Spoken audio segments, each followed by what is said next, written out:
ಪ್ರೀತಿಯ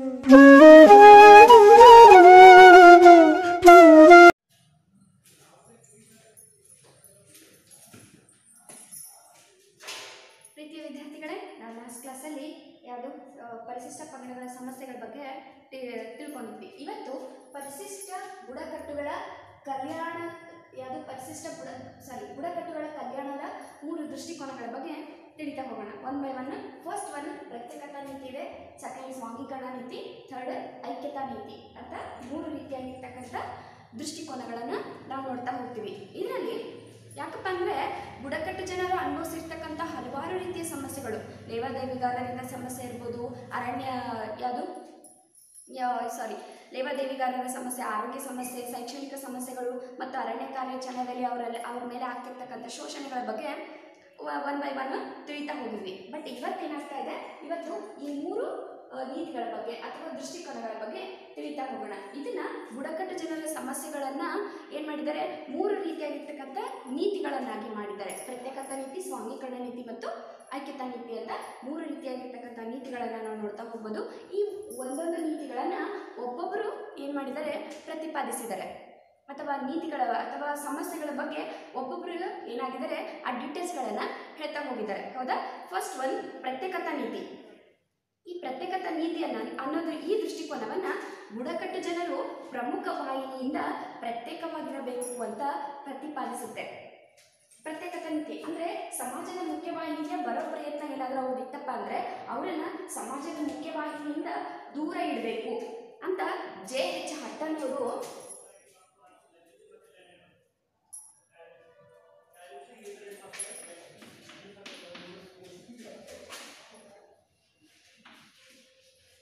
JH ಹಟ್ಟನವರು 1931ರಲ್ಲಿ ತಿಳಿಸ್ತಾ ಹೋಗ್ತಾರೆ.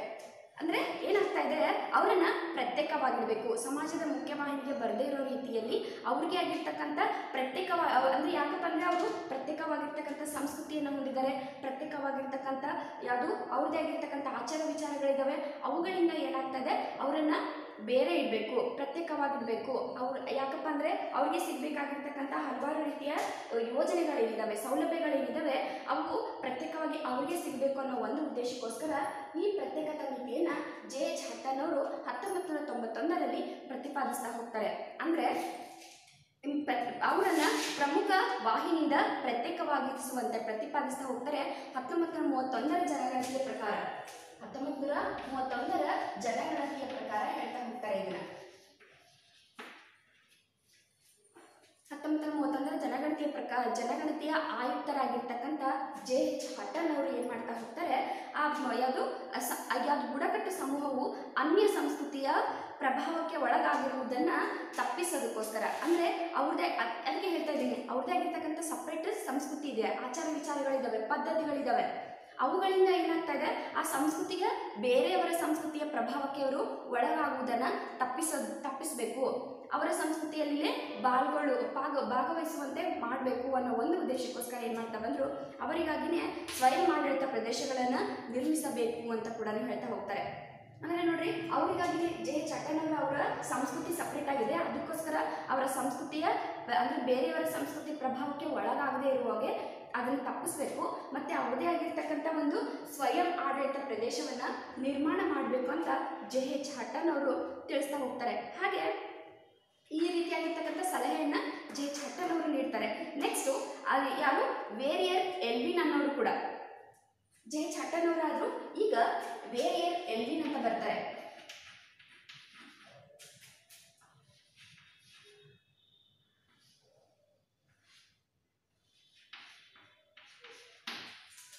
ವೇರಿಯರ್ ಎಲ್ವಿನ್ ಅನ್ನೋರು ಕೂಡ ಅವರು ಕೂಡ ಏನಾಗ್ತಾರೆ, ಬುಡಕಟ್ಟು ಜನರು ಏನಾಗ್ತಾರೆ, ತಮ್ಮದೇ ಆಗಿರ್ತಕ್ಕಂಥ ಒಂದು ಅನಿಯಂತ್ರಿತವಾಗಿರ್ತಕ್ಕಂಥ ನಾಗರಿಕತೆಯನ್ನು ಹೊಂದಿದ್ದಾರೆ.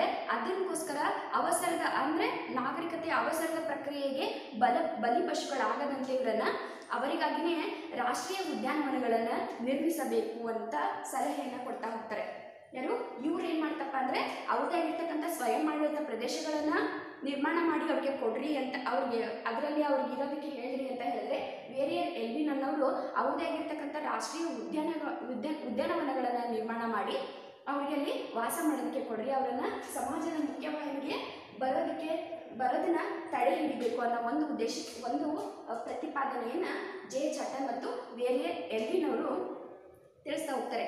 ಹೀಗೆ ಈ ರೀತಿ ಅಂದರೆ ಪ್ರತ್ಯೇಕತಾ ನೀತಿ ಅನ್ನೋದು ಅವರನ್ನ ಸಮಾಜದ ಮುಖ್ಯವಾಹಿನಿಯಿಂದ ದೂರ ಇಡಲಾಗ್ತಾ ಇದೆ. ಅವರಿಗೆ ಸಮಾಜದ ಮುಖ್ಯವಾಹಿನಿಗೆ ತರುವಂಥ ಪ್ರಯತ್ನವನ್ನ ಇಲ್ಲಿ ಯಾರು ಮಾಡ್ತಾ ಇಲ್ಲ. ಅದಕ್ಕೆ ಪ್ರತ್ಯೇಕತಾ ನೀತಿ ಪ್ರತಿಪಾದಕರಾಗಿರ್ತಕ್ಕಂಥ ಹಟನ್ ಮತ್ತು ಎಲ್ವಿನ್ ಇಬ್ಬರನ್ನು ಕಟುವಾಗಿ ಹಲವಾರು ಸಮಾಜಶಾಸ್ತ್ರಜ್ಞರು, ಸಾಮಾಜಿಕ ಚಿಂತಕರು ಏನು ಮಾಡ್ತಾ ಹೋಗ್ತಾರೆ, ಅವರನ್ನ ಕಟುವಾಗಿ ಟೀಕಿಸ್ತಾ ಹೋಗ್ತಾರೆ. ಅಂದರೆ ಇದು ಸರಿಯಲ್ಲ. ಯಾಕಪ್ಪ ಅಂದರೆ ಎಲ್ಲರೂ ಕೂಡ ಸಮಾಜದ ಮುಖ್ಯವಾಹಿನಿಗೆ ಬರಬೇಕು, ಸಮಾಜದಲ್ಲಿ ಜೀವನ ಮಾಡಬೇಕು, ಸಮಾಜದಲ್ಲಿ ಅವರು ಒಂದು ಯಾವುದು ಭಾಗವಾಗಿ ಜೀವನವನ್ನು ನಡೆಸಿದಾಗ ಸಮಾಜದಲ್ಲಿ ಆಗುಹೋಗುಗಳ ಬಗ್ಗೆ ತಿಳಿತಾ ಹೋಗುತ್ತೆ ಅನ್ನೋ ಒಂದು ಉದ್ದೇಶಕ್ಕೋಸ್ಕರ. ಹಾಗೆ ಅವರಿಗೆ ನಗರ ಜೀವನವೂ ಕೂಡ ಏನಾಯಿತು, ಜೀವನ ಶೈಲಿಯಲ್ಲಿ ಅಳವಡಿಸ್ಕೊಂಡ್ರು ಅಂದರೆ ಅವ್ರಿಗೆ ಏನಾಗ್ತಾ ಹೋಗುತ್ತೆ, ಮುಂದೆ ಶೈಕ್ಷಣಿಕವಾಗಿ, ಆರ್ಥಿಕವಾಗಿ, ಧಾರ್ಮಿಕವಾಗಿ ಎಲ್ಲದರಲ್ಲೂ ಅವರು ಭಾಗವಹಿಸುವಂತೆ ಮಾಡಬಹುದು ಅನ್ನೋ ಒಂದು ಉದ್ದೇಶಕ್ಕೋಸ್ಕರ ಇದು ಹಟನ್ ಅವರು ಮತ್ತು ಎಲ್ವಿನ್ ಅವರು ಪ್ರತಿಪಾದಿಸಿರ್ತಕ್ಕಂಥ ಪ್ರತ್ಯೇಕತಾ ನೀತಿ, ಆ ನೀತಿಯನ್ನು ಸಮಾಜಶಾಸ್ತ್ರಜ್ಞರು ಏನು ಮಾಡ್ತಾರೆ, ಕಟುವಾಗಿ ಟೀಕಿಸ್ತಾರೆ. ಯಾಕಪ್ಪ ಅಂದರೆ ಬುಡಕಟ್ಟು ಜನರ ಜ್ಞಾನದ ಸವಲತ್ತುಗಳು ಸದ್ಬಳಕೆಯಿಂದ ತಮ್ಮ ಜೀವನವನ್ನು ಉತ್ತಮಗೊಳಿಸಿಕೊಳ್ಳೋದಕ್ಕೆ ನೆರವಾಗಬೇಕು. ಅದರ ಬದಲಿಗೆ ಅವರಿಗಾಗಿ ವಸ್ತು ಸಂಗ್ರಹ ಅಂದರೆ ಅವರನ್ನು ಯಾವುದೋ ಒಂದು ಮ್ಯೂಸಿಯಂನಲ್ಲಿ ಇಟ್ಟ ಹಾಗೆ ಮ್ಯೂಸಿಯಂನಲ್ಲಿ ಒಂದು ವಸ್ತುಗಳನ್ನ ಇಡ್ತೀವಿ. ಆವಾಗಿನ ಕಾಲದಲ್ಲಿ ಈ ರೀತಿಯಾಗಿ ಇರ್ತಕ್ಕಂಥ ನಾವು ಯಾವಾಗ ಒಂದು 500-1000 ವರ್ಷಗಳ ಹಿಂದೆ ಯಾವ ರೀತಿಯಾಗಿ ಜನಜೀವನ ನಡೀತಾ ಇತ್ತು, ಅಥವಾ ನಮ್ಮ ಶ್ರೀಕೃಷ್ಣ ದೇವರಾಯ ಆಸ್ಥಾನ ಯಾವ ರೀತಿಯಾಗಿತ್ತು, ಅಲ್ಲಿ ಇರ್ತಕ್ಕಂಥ ವ್ಯವಸ್ಥೆ ಯಾವ ರೀತಿಯಾಗಿತ್ತು, ಅಥವಾ ಟೋಟಲ್ ಆಗಿ ನಮ್ಮ ಹಂಪೆ ಎಷ್ಟು ಕಿಲೋಮೀಟರ್ವರೆಗೂ ಹಬ್ಬಿಕೊಂಡಿದೆ ಅನ್ನೋದನ್ನು ನೋಡೋದಕ್ಕೆ ನಾವೊಂದು ಮ್ಯೂಸಿಯಂಗೆ ಹೋಗ್ತೀವಿ. ಕಮಲಾಪುರದಲ್ಲಿ ಇರ್ತಕ್ಕಂಥ ಒಂದು ಮ್ಯೂಸಿಯಂಗೆ ಹೋಗ್ತೀವಿ. ಆ ರೀತಿಯಾಗಿ ಇವರನ್ನು ವಸ್ತು ಸಂಗ್ರಹದಲ್ಲಿ ಇರ್ತಕ್ಕಂಥ ವಸ್ತುಗಳಲ್ಲ, ಅವ್ರಿಗೆ ಏನು ಮಾಡಬೇಕಪ್ಪ ಅಂದರೆ ಅವರನ್ನು ಸ್ವತಂತ್ರವಾಗಿ ಜೀವನ ಮಾಡೋದಕ್ಕೆ ಬಿಡಬೇಕು, ಸ್ವಾತಂತ್ರ್ಯವನ್ನು ಕೊಡಬೇಕು. ಆ ರೀತಿಯಾಗಿರ್ತಕ್ಕಂಥ ವ್ಯವಸ್ಥೆಯನ್ನು ಹಲವಾರು ರೀತಿಯ ಸಾಮಾಜಿಕ ಚಿಂತಕರು ಏನು ಮಾಡ್ತಾ ಹೋಗ್ತಾರೆ, ಈ ವ್ಯವಸ್ಥೆಯನ್ನು ಟೀಕಿಸ್ತಾ ಹೋಗ್ತಾರೆ. ನೆಕ್ಸ್ಟು ಸ್ವಾಂಗೀಕರಣ ನೀತಿ. ಸ್ವಾಂಗೀಕರಣ ನೀತಿ ಇದನ್ನು ಟಕ್ಕರ್ ಬಾಪಾ ಮತ್ತು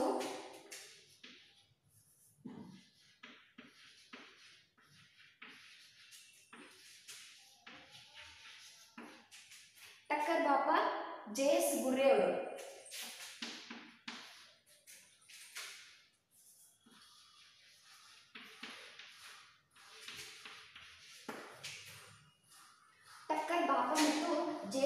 ಅವರು ಏನು ಮಾಡ್ತಾರೆ, ಸ್ವಾಂಗೀಕರಣ ನೀತಿಯನ್ನು ಪ್ರತಿಪಾದಿಸ್ತಾ ಹೋಗ್ತಾರೆ. ಇವರು ಅಂದರೆ ಸ್ವಯಂ ಸೇವಾ ಸಂಘಟನೆಗಳು ಮತ್ತು ಕ್ರಿಶ್ಚಿಯನ್ ಮಿಷನರಿಗಳು ಈ ದೃಷ್ಟಿಕೋನದ ಪ್ರಮುಖ ಪ್ರತಿಪಾದಕರಾಗಿದ್ದಾರೆ.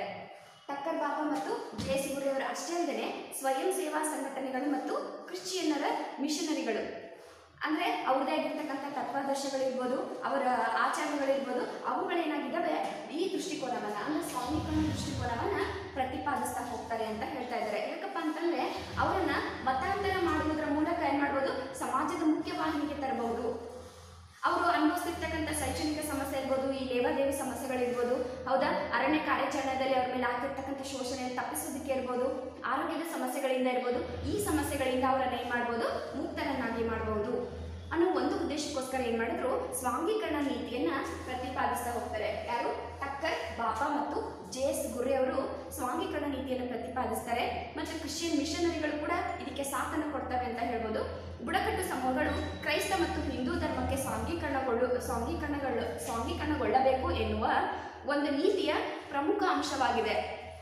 ಅವರು ಯಾವುದೇ ಧರ್ಮವನ್ನಾಗಲಿ, ಕ್ರಿಶ್ಚಿಯನ್ ಧರ್ಮ ಆಗಲಿ ಅಥವಾ ಹಿಂದೂ ಧರ್ಮವನ್ನೇ ಆಗಿರಲಿ, ಅವರು ಯಾವುದಾದ್ರೂ ಒಂದು ಧರ್ಮವನ್ನು ಸ್ವಾಂಗೀಕರಣಗೊಳಿಸ್ಕೋಬೇಕು. ಅಲ್ಲಿರ್ತಕ್ಕಂಥ ಸಂಸ್ಕೃತಿ ಸಂಪ್ರದಾಯವನ್ನು ಇವರು ಪಾಲಿಸ್ಬೇಕು. ಅಂದರೆ ಪಾಲಿಸ್ಬೇಕು ಅಂತಂದರೆ ಮತಾಂತರ ಅಥವಾ ಧರ್ಮಾಂತರವನ್ನು, ಸ್ವಾಂಗೀಕರಣವನ್ನು ಪಡೆದುಕೊಂಡಾಗ ಮಾತ್ರ ಏನಾಗುತ್ತೆ, ಅದನ್ನು ನಾವು ಪಾಲಿಸಬೇಕು ಅನ್ನೋ ಒಂದು ಮನೋಭಾವನೆ ಅವರಲ್ಲಿ ಬಂದಾಗ ಸ್ವಾಂಗೀಕರಣ ಅಂತ ನಾವು ಹೇಳ್ತಾ ಹೋಗ್ತೀವಿ. ಅದನ್ನು ಟಕ್ಕರ್ ಬಾಪಾ ಮತ್ತು ಜೆ.ಎಸ್. ಗುರ್ರೆ ಅವರು ಏನು ಹೇಳ್ತಾ ಹೋಗ್ತಾ ಇದ್ದಾರೆ, ಬುಡಕಟ್ಟು ಸಮೂಹಗಳು ಅಂದರೆ ಕಾಡಿನಲ್ಲಿ, ದಟ್ಟವಾದ ಅರಣ್ಯ ಪ್ರದೇಶದಲ್ಲಿ, ಗುಡ್ಡಗಾಡು ಪ್ರದೇಶದಲ್ಲಿ ವಾಸ ಮಾಡ್ತಿರ್ತಕ್ಕಂಥ ಜನರು, ಬುಡಕಟ್ಟು ಸಮೂಹಗಳು ಅಂತ ಏನು ಅನ್ಸ್ಕೊಂಡಿದ್ದಾವೋ ಅವರು ಕ್ರೈಸ್ತ ಧರ್ಮವನ್ನು ಅಥವಾ ಹಿಂದೂ ಧರ್ಮಕ್ಕೆ ಏನಾಗಬೇಕು, ಸ್ವಾಂಗೀಕರಣಗೊಳ್ಳಬೇಕು ಎನ್ನುವ ಒಂದು ನೀತಿಯ ಪ್ರಮುಖ ಅಂಶವಾಗಿದೆ ಅಂತ ಕೂಡ ಹೇಳ್ತಾ ಹೋಗ್ತಾ ಇದ್ದಾರೆ. ಹೀಗೆ ಟಕ್ಕರ್ ಬಾಪಾ ಅವರ ಪ್ರಕಾರ ಹೆಚ್ಚು ಮುಂದುವರಿದ ಜನರೊಂದಿಗೆ ಸಂಪರ್ಕ ಸಾಧಿಸುವುದರ ಮೂಲಕ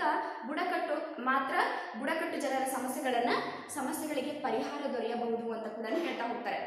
ಟಕ್ಕರ್ ಬಾಪಾ ಅವರು ಹೇಳ್ತಾರೆ, ಸ್ವಾಂಗೀಕರಣ ನೀತಿಯ ಮೂಲಕ ಅವರು ಮುಂದುವರೆದ ಮುಂದುವರೆದಿರ್ತಕ್ಕಂಥ ಜನರೊಂದಿಗೆ ಅವರು ಕೂಡ ಬೆರೆತಾಗ, ಆ ಮುಂದುವರೆದ ಜನರೊಂದಿಗೆ ಇವರು ಕೂಡ ಅವ್ರ ಜೊತೆ ಸೇರಿಕೊಂಡು ಮುಂದುವರಿದಾಗ ಅವರಲ್ಲಿ ಇರ್ತಕ್ಕಂಥ ಹಲವಾರು ಸಮಸ್ಯೆಗಳು, ಇವಾಗ ಹೇಳಿದ್ನಲ್ಲ, ಆ ಸಮಸ್ಯೆಗಳಿಂದ ಅವರನ್ನು ಏನು ಮಾಡ್ಬೋದು, ಮುಕ್ತರನ್ನಾಗಿ ಮಾಡಬಹುದು.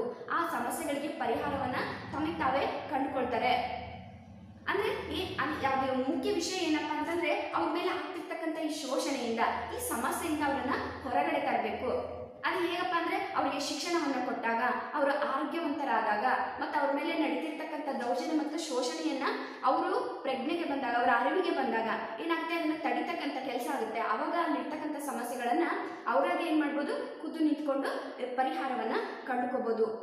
ಈ ರೀತಿಯಾಗಿರ್ತಕ್ಕಂಥ ಒಂದು ವ್ಯವಸ್ಥೆಯನ್ನ ಟಕ್ಕರ್ ಬಾಪ ಅವರು ಸ್ವಾಂಗೀಕರಣ ನೀತಿಯ ಮೂಲಕ ಹೇಳ್ತಾ ಹೋಗ್ತಾರೆ. ನೆಕ್ಸ್ಟು ದೊರೆಯಬಹುದು ಅಂದರೆ ಪರಿಹಾರವನ್ನು ಕಂಡುಕೊಳ್ಳಬಹುದು ಅಂತ ಹೇಳ್ತಾ ಹೋಗ್ತಾರೆ ಎಂಬುದರ ಅಭಿಪ್ರಾಯವಾಗಿದೆ. ಪ್ರತ್ಯೇಕತೆ ಮತ್ತು ದೂರೀಕರಣಗಳ ಅಪಾಯಕಾರಿಯಾದ ಸಿದ್ಧಾಂತಗಳಾಗಿದ್ದು ರಾಷ್ಟ್ರದ ಭದ್ರತೆಗೆ ಅಡ್ಡಿಯಾಗುತ್ತೆ ಅಂತ ಕೂಡ ಟಕ್ಕರ್ ಬಾಪ ಮತ್ತು ಜೆ.ಎಸ್. ಕುರಿ ಅವರು ಹೇಳ್ತಾ ಹೋಗ್ತಾರೆ. ಅಂದರೆ ಏನು ಹೇಳ್ತಾ ಇದ್ದಾರೆ, ಪ್ರತ್ಯೇಕತಾ ನೀತಿ ಅವರನ್ನ ಪ್ರತ್ಯೇಕವಾಗಿರ್ತಕ್ಕಂಥದ್ದು ಅಥವಾ ಅವರನ್ನ ಸಮಾಜದ ಮುಖ್ಯವಾಹಿನಿಯಿಂದ ದೂರ ಇರ್ತಕ್ಕಂಥ ವ್ಯವಸ್ಥೆ ಅನ್ನೋದೇನಾಗಿದೆ, ಅಪಾಯಕಾರಿಯಾಗಿರ್ತಕ್ಕಂಥ ವ್ಯವಸ್ಥೆಯಾಗಿದೆ. ಯಾಕಪ್ಪ ಅಂದ್ರೆ ರಾಷ್ಟ್ರದ ನಾವು ಯಾಕೆ ಸಮಾಜದ ಮುಖ್ಯವಾಹಿನಿಗೆ ನಮ್ಮನ್ನ ಬರೋದಕ್ಕೆ ಬಿಟ್ಕೊಳ್ತಾ ಇಲ್ಲ, ನಾವು ಏನಂತ ತಪ್ಪು ಮಾಡಿದ್ದೀವಿ, ಈ ರೀತಿಯಾಗಿರ್ತಕ್ಕಂಥ ಭಾವನೆಗಳು ಯಾಕೆ, ನಾವು ಇಲ್ಲೇ ವಾಸ ಮಾಡಬೇಕಾ, ನಾವು ಸಾಮಾನ್ಯರಂತೆ ಜನಸಾಮಾನ್ಯರಂತೆ ವಾಸ ಮಾಡೋದಕ್ಕೆ ನಮಗೆ ಯೋಗ್ಯತೆ ಇಲ್ವಾ, ಈ ರೀತಿಯಾಗಿರ್ತಕ್ಕಂಥ ಆಲೋಚನೆಗಳು ರಾಷ್ಟ್ರದ ಐಕ್ಯತೆಗೆ ಅಡ್ಡಿಯಾಗ್ತವೆ. ರಾಷ್ಟ್ರದ ಭದ್ರತೆಗೆ, ರಕ್ಷಣೆಗೆ, ಅಂದರೆ ಒಳಗಿರ್ತಕ್ಕಂಥ ಜನರು ಏನು ಮಾಡ್ತಾರೆ, ರಾಷ್ಟ್ರದ ಭದ್ರತೆಗೆ ಮತ್ತು ಐಕ್ಯತೆಗೆ ಧಕ್ಕೆಯನ್ನು ಉಂಟು ಮಾಡ್ತಕ್ಕಂಥ ಕೆಲಸವನ್ನ ಮಾಡ್ತಾರೆ. ಅದಕ್ಕೆ ಅವರು ಕೂಡ ಸ್ವಾಂಗೀಕರಣ ನೀತಿಯನ್ನ ತಮ್ಮಲ್ಲೇ ಅಳವಡಿಸಿಕೊಂಡು ಏನು ಮಾಡಬೇಕು, ಯಾವುದು ಸಮಾಜದ ಮುಖ್ಯವಾಹಿನಿಗೆ ಬಂದು ಅವರಲ್ಲಿ ಇರ್ತಕ್ಕಂಥ ಸಮಸ್ಯೆನ ಅವರೇ ಗುರುತಿಸಿಕೊಂಡು ಅವರೇ ಅದಕ್ಕೆ ಪರಿಹಾರವನ್ನು ಕಂಡುಕೊಳ್ಬೇಕು ಅನ್ನೋ ಒಂದು ವ್ಯವಸ್ಥೆಯನ್ನ ಟಕ್ಕರ್ ಬಾಪ ಮತ್ತು ಜೆ.ಎಸ್. ಕುರಿ ಅವರು ಅದನ್ನ ಪ್ರತಿಪಾದಿಸ್ತಾ ಹೋಗ್ತಾರೆ. ನೆಕ್ಸ್ಟ್ ಐಕ್ಯತಾ ನೀತಿ. ಈ ಐಕ್ಯತಾ ನೀತಿಯನ್ನ ಯಾರು, ಜವಾಹರ್ಲಾಲ್ ನೆಹರು,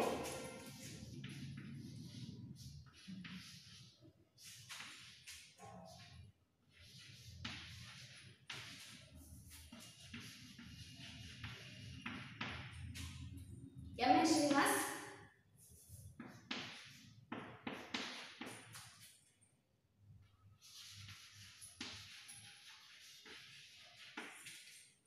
and ಡಿ.ಎನ್. ಮಜುಂದಾರ್.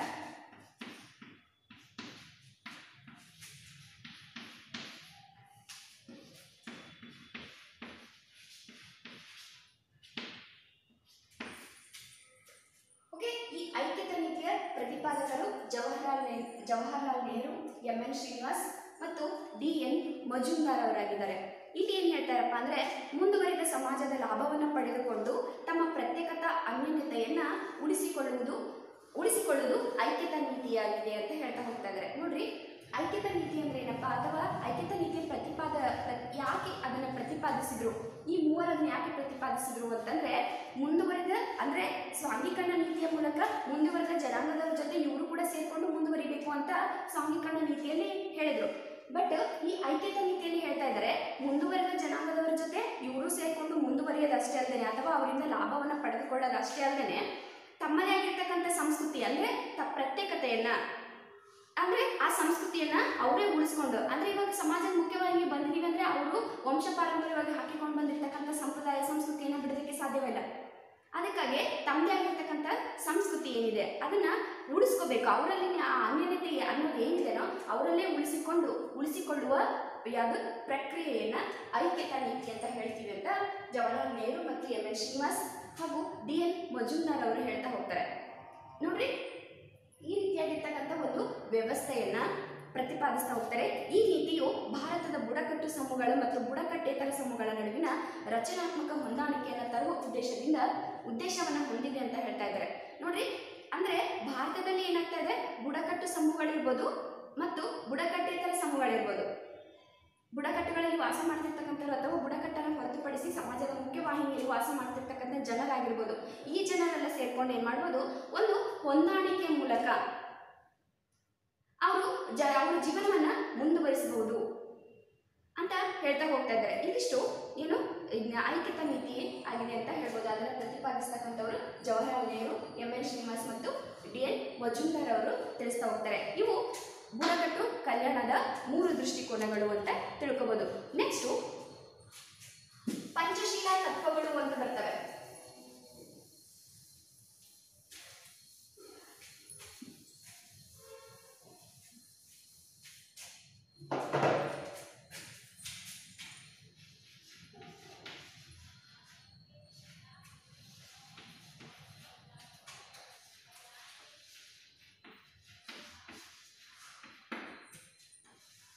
ಪಂಚಶೀಲ ತತ್ವಗಳು, ಈ ಪಂಚಶೀಲ ತತ್ವಗಳನ್ನು ಯಾರು ಜವಾಹರ್ಲಾಲ್ ನೆಹರು ಅವರು ಪ್ರತಿಪಾದಿಸ್ತಾ ಹೋಗ್ತಾರೆ. ಅಂದರೆ ಪ್ರಮುಖವಾಗಿ ಪ್ರತಿಪಾದಿಸ್ತಕ್ಕಂಥವ್ರು ಇವರೇ. ಯಾವುದನ್ನ?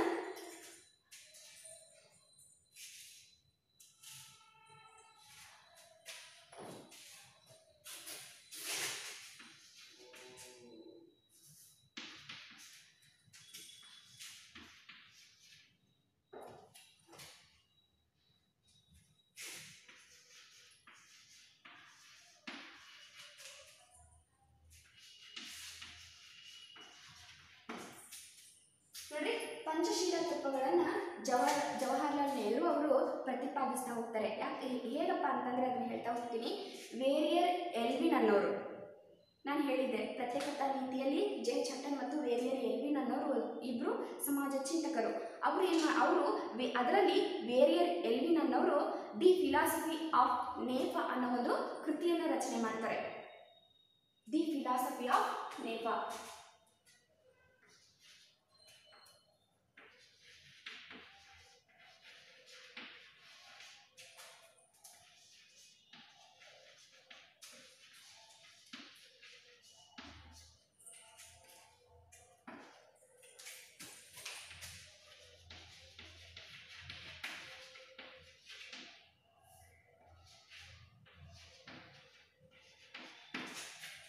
ವೇರಿಯರ್ ಎಲ್ವಿನ್ ಅನ್ನೋರು ದಿ ಫಿಲಾಸಫಿ ಆಫ್ ನೇಫಾ ಅನ್ನೋ ಒಂದು ಒಂದು ಕೃತಿಯನ್ನು ರಚನೆ ಮಾಡ್ತಾರೆ.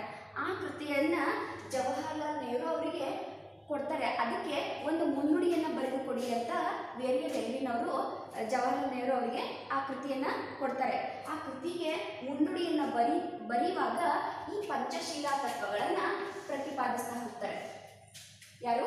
ಜವಾಹರ್ಲಾಲ್ ನೆಹರು ಅವರು. ಹೌದಾ? ಇವು ಅಂದರೆ ಅವರು ಬರೀತಿರ್ತಕ್ಕಂಥ ಮುನ್ನುಡಿಯಲ್ಲಿ ತಿಳಿಸಿರ್ತಕ್ಕಂಥ ಪಂಚಶೀಲ ತತ್ವಗಳಾಗಿದ್ದಾವೆ. ಅದಕ್ಕೆ ಅವರೇ ಇದನ್ನ ಪ್ರತಿಪಾದಿಸಿದ್ರು ಅಂತ ಹೇಳ್ತಾ ಹೋಗ್ತಾರೆ. ಹೌದಾ?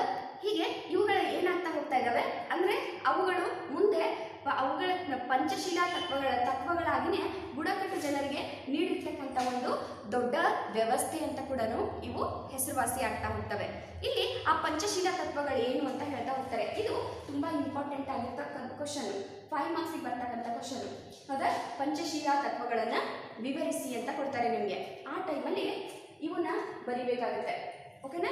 ಈ ಪಂಚಶೀಲ ತತ್ವಗಳು ಯಾವಪ್ಪ ಅಂತಂದರೆ ಬುಡಕಟ್ಟು ಪಂಗಡಗಳು ತಮ್ಮದೇ ಆದ ಸಾಮರ್ಥ್ಯದಿಂದ ಅಭಿವೃದ್ಧಿ ಹೊಂದಲು ಅವಕಾಶವನ್ನು ನೀಡಬೇಕು.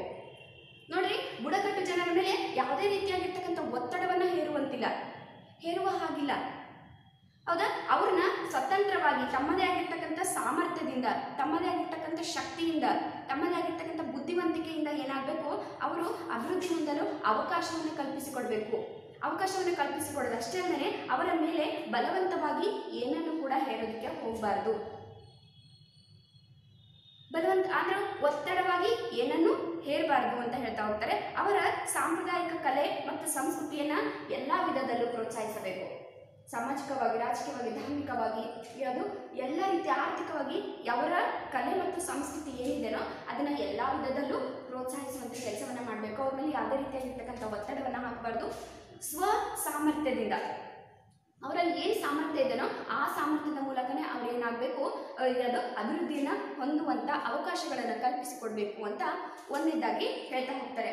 ನೆಕ್ಸ್ಟು ಭೂಮಿ ಮತ್ತು ಅರಣ್ಯಗಳ ವಿಚಾರದಲ್ಲಿ ಬುಡಕಟ್ಟು ಹಕ್ಕುಗಳನ್ನು ಗೌರವಿಸಬೇಕು.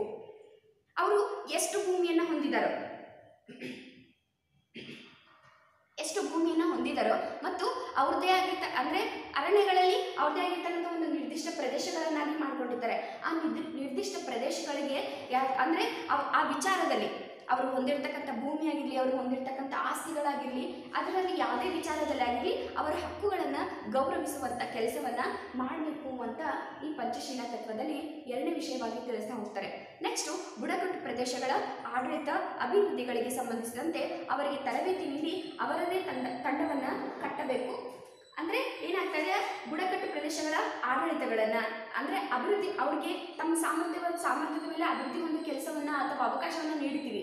ಅದರ ಮೇಲೆ ಅವರಿಗೆ ಅವ್ರದೇ ಆಗಿರ್ತಕ್ಕಂಥ ಒಂದು ಆಡಳಿತವನ್ನು ನಿರ್ಮಿಸಿಕೊಡೋದು ಅಷ್ಟೇ ಅಲ್ಲದೆ ಅಭಿವೃದ್ಧಿಗಳಿಗೆ ಸಂಬಂಧಿಸಿದಂತೆ ಅವರನ್ನು ಯಾವ ರೀತಿಯಾಗಿ ಅಭಿವೃದ್ಧಿ ಪಡಿಸಬೇಕು, ಯಾವ ಮೂಲಕ ಅಭಿವೃದ್ಧಿಯನ್ನು ಪಡಿಸಬೇಕು, ಆ ಯಾವ ವಿಷಯಗಳಲ್ಲಿ ಅವರನ್ನು ಅಭಿವೃದ್ಧಿ ಪಡಿಸಬೇಕು ಅಂತ ತಿಳಿದುಕೊಂಡು ಏನು ಮಾಡಬೇಕು, ಸಂಬಂಧಿಸಿದಂತೆ ಅವರಿಗೆ ತರಬೇತಿ ಅಂದರೆ ಇವಾಗ ಕರಕುಶಲಗಳಲ್ಲಿ ಕೆಲಸದಲ್ಲಿ ಇರ್ಬೋದು, ಇಲ್ಲ ಟೆಕ್ನಿಷಿಯನ್ಸ್ ಆಗಿ ಅದೇ ಟೆಕ್ನಿಕಲ್ ಆಗಿ ಯಾವುದೇ ರೀತಿಯ ತರಬೇತಿಗಳನ್ನು ನೀಡ್ತಕ್ಕಂಥ ವ್ಯವಸ್ಥೆ ಇರ್ಬೋದು. ಮತ್ತು ಅಲ್ಲಿರ್ತಕ್ಕಂಥ ಮಹಿಳೆಯರಿಗೆ ಟೈಲರಿಂಗ್ ಕೆಲಸಗಳನ್ನು ಕಲಿಸಿ, ಕಸೂತಿ ಕೆಲಸಗಳನ್ನು ಕಲಿಸುವಂಥದ್ದು, ಹೌದಾ, ನೇಯ್ಗೆಯನ್ನು ಮಾಡ್ತಕ್ಕಂಥ ಕೆಲಸ, ಅಂದರೆ ವಿವಿಧ ರೀತಿಯಲ್ಲಿ ಅವರನ್ನು ಅಭಿವೃದ್ಧಿ ಪಡಿಸೋದಕ್ಕೋಸ್ಕರ ಸಂಬಂಧಿಸಿದಂತೆ ಹಲವಾರು ರೀತಿಯ ತರಬೇತಿಗಳನ್ನು ನೀಡೋದಕ್ಕೆ ಅವ್ರದ್ದೇ ಆಗಿರ್ತಕ್ಕಂಥ ಒಂದು ತಂಡವನ್ನು ರಚನೆ ಮಾಡಿ ಕೊಡಬೇಕು ಅಂತ ಇಲ್ಲಿ ಹೇಳ್ತಾ ಹೋಗ್ತಾ ಇದ್ದಾರೆ. ಈ ರೀತಿಯಾಗಿ ಪ್ರಾರಂಭಿಕ ಹಂತದಲ್ಲಿ ಹೊರಗಿನ ತಂತ್ರಜ್ಞರ ನೆರವು ಅಗತ್ಯವಾಗಿದೆ. ಬೇರೆ ಅಂದರೆ ಹೊರಗಿನವರು ಅಂದರೆ ಮುಂದುವರೆದಿರ್ತಕ್ಕಂಥ ಅಥವಾ ಸಮಾಜದ ಮುಖ್ಯವಾಹಿನಿಗೆ ಅವರು ತಮ್ಮದೇ ಕೌಶಲ್ಯದಿಂದ ಅವರನ್ನು ಗುರುತಿಸಿಕೊಂಡಿರ್ತಕ್ಕಂಥವ್ರು, ಅವರನ್ನು ಕರೆದುಕೊಂಡು ಬಂದು ಸರಿಯಾದ ರೀತಿಯಲ್ಲಿ ಬುಡಕಟ್ಟು ಜನರ ತಂಡಗಳಿಗೆ ಸರಿಯಾದ ರೀತಿಯಲ್ಲಿ ತರಬೇತಿಯನ್ನು ಕೊಡಬೇಕು ಅನ್ನೋ ಒಂದು ಉದ್ದೇಶವನ್ನು ಇಲ್ಲಿ ಹೇಳ್ತಾ ಹೋಗ್ತಾ ಇದ್ದಾರೆ. ಹೀಗೆ ಆದರೆ ಬುಡಕಟ್ಟು ಕ್ಷೇತ್ರಗಳಲ್ಲಿ ಹೊರಗಿನವರ ಪ್ರವೇಶವನ್ನು ಸಾಧ್ಯವಾದಷ್ಟು ತಪ್ಪಿಸಬೇಕು. ಅಂದರೆ ಒಂದು ತರಬೇತಿ ಕೊಡುವಂಥ ಜನರನ್ನು ಅವರನ್ನು ಕರೆಸ್ಬೋದು, ಬಟ್ ಅವ್ರ ಮೇಲೆ ಶೋಷಣೆ ಮಾಡ್ತಕ್ಕಂಥವ್ರನ್ನ, ದಬ್ಬಾಳಿಕೆ ಮಾಡ್ತಕ್ಕಂಥವ್ರನ್ನ, ಇವರನ್ನು ಆದಷ್ಟು ಬುಡಕಟ್ಟು ಜನರಿಂದ ದೂರ ಇರ್ತಕ್ಕಂಥ ಕೆಲಸವನ್ನು ಅಥವಾ ಅವರಿಂದ ತಪ್ಪಿಸುವಂಥ ಕೆಲಸವನ್ನು ಮಾಡಬೇಕು ಅಂತ ಇಲ್ಲಿ ಹೇಳ್ತಾ ಹೋಗ್ತಾ ಇದ್ದಾರೆ. ನೆಕ್ಸ್ಟು ನಾಲ್ಕನೇ ಪಂಚಶೀಲ ತತ್ವಗಳಲ್ಲಿ ನಾಲ್ಕನೇ ತತ್ವ, ಬುಡಕಟ್ಟು ಪ್ರದೇಶಗಳಲ್ಲಿ ಒಂದೇ ಸಾರಿಗೆ ಹಲವು ಯೋಜನೆಗಳನ್ನು ಕೈಗೊಳ್ಳಬಾರದು. ನೋಡ್ರಿ ಏನು ಹೇಳ್ತಾ ಇದ್ದಾರೆ ಅಂದರೆ, ಬುಡಕಟ್ಟು ಜನರು ಹೆಂಗಿದಾರಪ್ಪ ಅಂತಂದರೆ ಒಂದೇ ಸಾರ್ತಿಗೆ ಎಲ್ಲ ರೀತಿಯ ಅಭಿವೃದ್ಧಿ ಯೋಜನೆಗಳನ್ನು, ಎಲ್ಲ ರೀತಿಯ ಸೌಲಭ್ಯಗಳನ್ನು ಕೊಡೋದಕ್ಕೆ ಹೋದರೆ ಸಾಧ್ಯ ಆಗೋದಿಲ್ಲ. ಅದನ್ನು ಅವರಿಗೆ ಯಾವ್ದು ತಗೋಬೇಕು, ಯಾವ್ದು ತಗೋಬಾರ್ದು, ಯಾವುದು ನಮ್ಮ ಜೀವನಕ್ಕೆ ಅವಶ್ಯಕ, ಯಾವುದು ನಮ್ಮ ಜೀವನಕ್ಕೆ ಅವಶ್ಯಕತೆ ಇಲ್ಲ ಅಂತ ಅವರಿಗೆ ಕನ್ಫ್ಯೂಸ್ ಆಗೋಕ್ಕೆ ಗೊಂದಲ ಆಗ್ಬಿಡ್ತಾರೆ. ಅದಕ್ಕೆ ಎಲ್ಲ ಯೋಜನೆಗಳನ್ನು ಒಂದೇ ಸಾರ್ತಿಗೆ ಜಾರಿಗೊಳಿಸುವಂತಿಲ್ಲ, ಒನ್ ಬೈ ಒನ್ ಆಗಿ ಅವರಿಗೆ ಅಂದರೆ ಫಸ್ಟಿಗೆ ಕೊಟ್ಟಿರ್ತಕ್ಕಂಥ ಯೋಜನೆ ಪೂರ್ತಿಯಾಗಿ ಸಫಲವಾದಾಗ ಎಲ್ಲರೂ ಬುಡಕಟ್ಟು ಜನರು ಎಲ್ಲರೂ ಫಲಾನುಭವಿಗಳಾದಾಗ ನೆಕ್ಸ್ಟು ಇನ್ನೊಂದು ಅಭಿವೃದ್ಧಿ ಯೋಜನೆಯನ್ನು ತೆಗೆದುಕೊಂಡು ಬರಬೇಕು.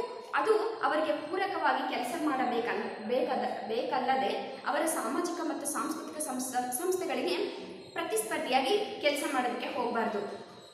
ಇವಾಗ ನಾವು ಕಾಮನ್ ಆಗಿ ಜೀವನ ಮಾಡ್ತಕ್ಕಂಥವ್ರು ಏನು ಮಾಡ್ತೀವಿ, ಅವರು ಯಾವುದೋ ರೀತಿಯಾಗಿ ಮುಂದುವರಿತಾ ಇದ್ದಾರೆ, ಅಂದರೆ ಶಾಪ್ ಇಟ್ಕೊಂಡು ಅಥವಾ ಯಾವುದೋ ಒಂದು ರೀತಿಯಾಗಿ ಬಿಸ್ನೆಸ್ಸನ್ನು ಸ್ಟಾರ್ಟ್ ಮಾಡೋ ಜೀವನವನ್ನು ಮುಂದುವರಿಸ್ತಾ ಇದ್ದಾರೆ.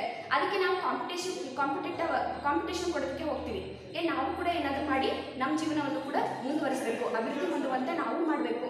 ಈ ರೀತಿಯಾಗಿರ್ತಕ್ಕಂಥ ಪ್ರಕ್ರಿಯೆಗಳು ನಮ್ಮ ತಲೆಯಲ್ಲಿ ಬರ್ತಾ ಹೋಗ್ತವೆ. ಬಟ್ ಅವರು ಬುಡಕಟ್ಟು ಜನರಲ್ಲಿ ಯಾವ ರೀತಿಯಾಗಿ ಅಥವಾ ಬುಡಕಟ್ಟು ಪ್ರದೇಶದಲ್ಲಿನೇ ನಾವು ಈ ರೀತಿಯಾಗಿರ್ತಕ್ಕಂಥ ಅಭಿವೃದ್ಧಿ ಕೆಲಸಗಳನ್ನು ಮಾಡ್ತಾ ಇದ್ದೀವಿ ಅಂದರೆ ಅವುಗಳೇನಾಗಿರ್ಬೇಕಪ್ಪ, ಅಲ್ಲಿ ಯಾರು ಕೂಡ ಕಾಂಪಿಟೇಷನ್ ಮಾಡೋದಕ್ಕೆ ಹೋಗಬಾರ್ದು.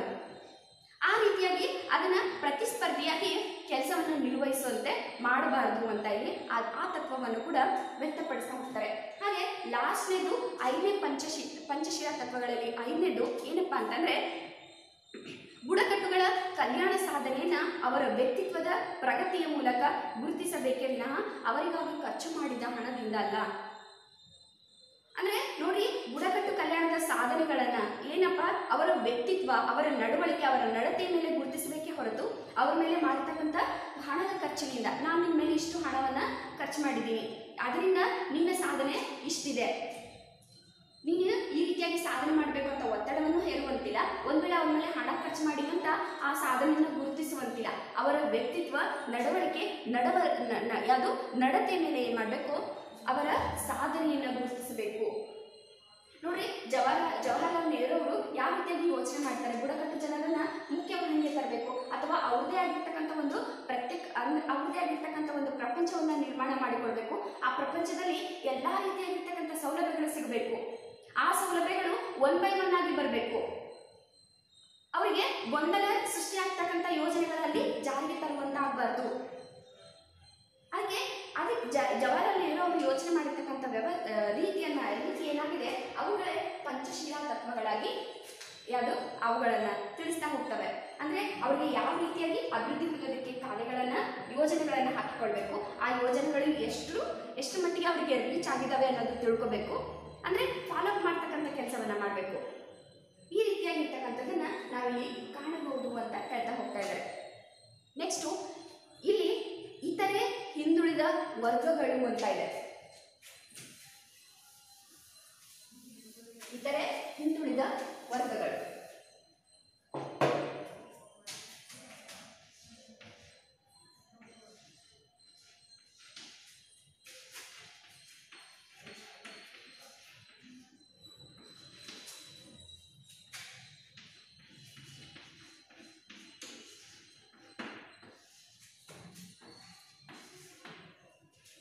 ಇತರೆ ಹಿಂದುಳಿದ ವರ್ಗಗಳು ಅಂತ ಹೇಳ್ತಾರೆ. ಇತರೆ ಹಿಂದುಳಿದ ವರ್ಗಗಳ ಪಟ್ಟಿಯಲ್ಲಿ ಅಸ್ಪೃಶ್ಯ ಪಟ್ಟಿಗೆ ಸೇರದ ಸಾಂಪ್ರದಾಯಿಕವಾಗಿ ಕೃಷಿ, ಪಶುಸಂಗೋಪನೆ, ಕರಕುಶಲಗಳ ಮೂಲಕ ಮುಂತಾದ ವೃತ್ತಿಗಳನ್ನು ಕೈಗೊಳ್ಳುತ್ತಾ ಕೆಳ ಹಾಗೂ ಮಾಧ್ಯಮ ಶ್ರೇಣಿಯಲ್ಲಿ ಜಾತಿಗಳನ್ನು ಇತರೆ ಹಿಂದುಳಿದ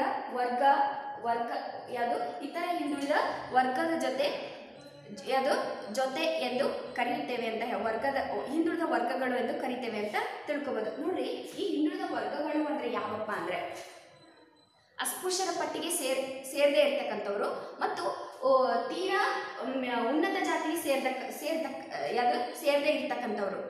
ಈ ಜಾತಿಯವರನ್ನು ಅವರು ಏನು ಮಾಡ್ತಾರೆ, ಸಾಂಪ್ರದಾಯಿಕವಾಗಿ ಕೃಷಿಯನ್ನು ಅವಲಂಬಿಸಿರ್ತಾರೆ, ಪಶುಸಂಗೋಪನೆಯನ್ನು ಮಾಡ್ತಾ ಇರ್ತಾರೆ ಮತ್ತು ಕರಕುಶಲ ಕಲೆಗಳನ್ನು ಅವರು ಮೈಗೂಡಿಸಿಕೊಂಡಿರ್ತಾರೆ. ಅವರ ವಂಶ ಪಾರಂಪರ್ಯವಾಗಿ ಬಂದಿರತಕ್ಕಂಥ ಕರಕುಶಲ ಕಲೆಗಳು ಕೂಡ ಇರ್ತವೆ. ಆ ಕಲೆಗಳ ಮೂಲಕ ಮುಂತಾದ ವೃತ್ತಿಗಳನ್ನು ಅಂದರೆ ಅವರು ಹಲವಾರು ವೃತ್ತಿಗಳನ್ನು ಯಾವುದು ಮಾಡ್ತಾ ಇದ್ರು. ಅವರು ಕೆಳ ಮತ್ತು ಮಾಧ್ಯಮ ವರ್ಗದಲ್ಲಿ ಆ ಜಾತಿಗಳನ್ನು ಗುರುತಿಸಿಕೊಂಡಿರ್ತಕ್ಕಂಥ ಜಾತಿಗಳನ್ನು ಏನಂತೀವಿ, ಹಿಂದುಳಿದ ಜಾತಿಗಳು ಅಂತ ಹೇಳ್ತಾ ಇದ್ದೀವಿ. ಯಾವುದು ಅಸ್ಪೃಶ್ಯರ ಜಾತಿಗೆ ಸೇರದೇ ಇರ್ತಕ್ಕಂಥ ಜಾತಿಗಳು ಮತ್ತು ಉನ್ನತ ಮಟ್ಟದಲ್ಲಿ ಇರ್ತಕ್ಕಂಥ ಜಾತಿಗಳಾಗಿರ್ಬೋದು. ಅವ್ರಿಗೂ ಕೂಡ ಸೇರದೇ ಇರ್ತಕ್ಕಂಥ ಜಾತಿಗಳು ಅಂದರೆ ಮಧ್ಯಂತರದಲ್ಲಿ ಇರ್ತಕ್ಕಂಥ ಜಾತಿಗಳನ್ನು ಇತರೆ ಹಿಂದುಳಿದ ಜಾತಿಗಳು ಎಂದು ಕರೀತೇವೆ. ಅವರು ಏನು ಮಾಡ್ತಾರೆ, ಕೃಷಿಯನ್ನು ಅವಲಂಬಿಸಿರ್ತಾರೆ, ಪಶುಸಂಗೋಪನೆಯನ್ನು ಮಾಡ್ತಾ ಇರ್ತಾರೆ ಮತ್ತು ಇತರೆ ಕರಕುಶಲ ಕಲೆಗಳನ್ನು ಮುಂತಾದ ಕರಕುಶಲ ಕಲೆಗಳನ್ನು ಹೊಂದಿರ್ತಾರೆ. ಅಂಥವರನ್ನು ಕೆಳ ಮತ್ತು ಮಾಧ್ಯಮ ಶ್ರೇಣಿಯಲ್ಲಿ ಇರ್ತಕ್ಕಂಥ ಜಾತಿಗಳನ್ನು ಹಿಂದುಳಿದ ಜಾತಿಗಳು ಎಂದು ಕರೀತೇವೆ ಅಂತ ಇಲ್ಲಿ ಹೇಳ್ತಾ ಹೋಗ್ತಾ ಇದ್ದಾರೆ. ಹೀಗೆ ಇತರೆ ಹಿಂದುಳಿದ ವರ್ಗಗಳು ಸಮರೂಪಿ ವರ್ಗವಲ್ಲ, ಅವರಲ್ಲಿ ಹಲವಾರು ವಿಭಾಗಗಳಿದ್ದಾವೆ. ಹಿಂದುಳಿದ ವರ್ಗಗಳು ಹಲವಾರು ಸಮುದಾಯಗಳನ್ನೊಳಗೊಂಡ ಸಮೂಹಗಳಾಗಿದ್ದಾವೆ. ಇತರೆ ಹಿಂದುಳಿದ ವರ್ಗಗಳು ದೇಶದ ಒಟ್ಟು ಜನಸಂಖ್ಯೆ 51% ಅಂತ ಹೇಳ್ತಾ ಇದ್ದಾರೆ. ನೋಡಿ, ಈ ಹಿಂದುಳಿದ ವರ್ಗಗಳು ಭಾರತ ದೇಶದ ಒಟ್ಟು 51% ಜನಸಂಖ್ಯೆಯನ್ನು ಹೊಂದಿದ್ದಾರೆ ಅಂತ ಹೇಳ್ತಾ ಇದ್ದಾರೆ. ಯಾರು? ಈ ಹಿಂದುಳಿದ ವರ್ಗಗಳು. ಈ ರೀತಿಯಾಗಿರ್ತಕ್ಕಂಥ ವ್ಯವಸ್ಥೆಗಳನ್ನ ನೋಡ್ಬೋದು. ಈ ಇತರೆ ಹಿಂದುಳಿದ ವರ್ಗಗಳು ಯಾವುದೋ ಅನುಭವಿಸ್ತಿರ್ತಕ್ಕಂಥ ಸಮಸ್ಯೆಗಳು ಯಾವುವು? ಹೌದಾ? ಆ ಸಮಸ್ಯೆಗಳು ವರ್ಗಗಳ ಸಮಸ್ಯೆಗಳು.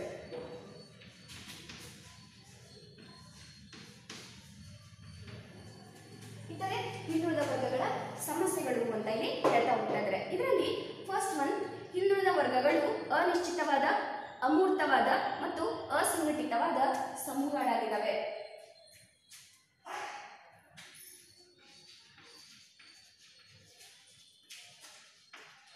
ಅನಿಶ್ಚಿತವಾದ, ಅಮೂರ್ತವಾದ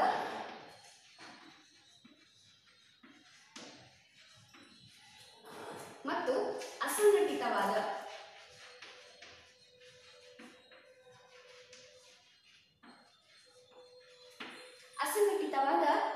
ಸಮೂಹಗಳಾಗಿದ್ದಾವೆ. ನೆಕ್ಸ್ಟು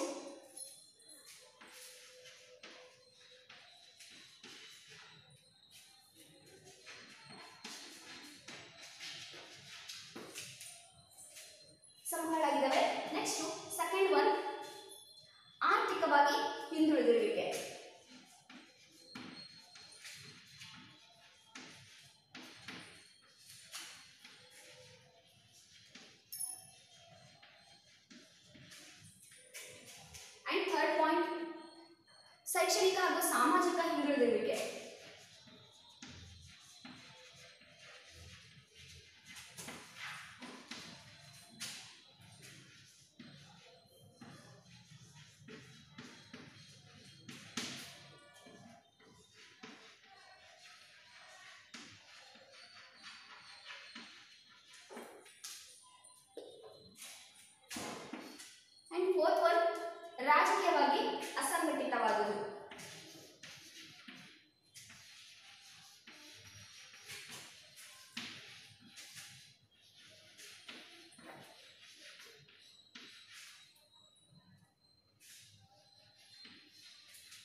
ಓಕೆ, ಈ ರೀತಿಯಾಗಿರ್ತಕ್ಕಂಥ 3 ರೀತಿಯ ನಾಲ್ಕು ರೀತಿಯ ಸಮಸ್ಯೆಗಳಿಂದ ಹಿಂದುಳಿದ ವರ್ಗಗಳ ಸಮಸ್ಯೆಗಳನ್ನ ಅನುಭವಿಸ್ತಾ ಇದ್ದಾವೆ ಅಂತ ಹೇಳ್ಬೋದು. ಫಸ್ಟ್ ಒನ್ ಅನಿಶ್ಚಿತವಾದ, ಅಮೂರ್ತವಾದ ಮತ್ತು ಅಸಂಘಟಿತವಾದ ಸಮೂಹಗಳಾಗಿದ್ದಾವೆ ಅಂತ ಹೇಳ್ತಾ ಹೋಗ್ತಾ ಇದ್ದಾರೆ.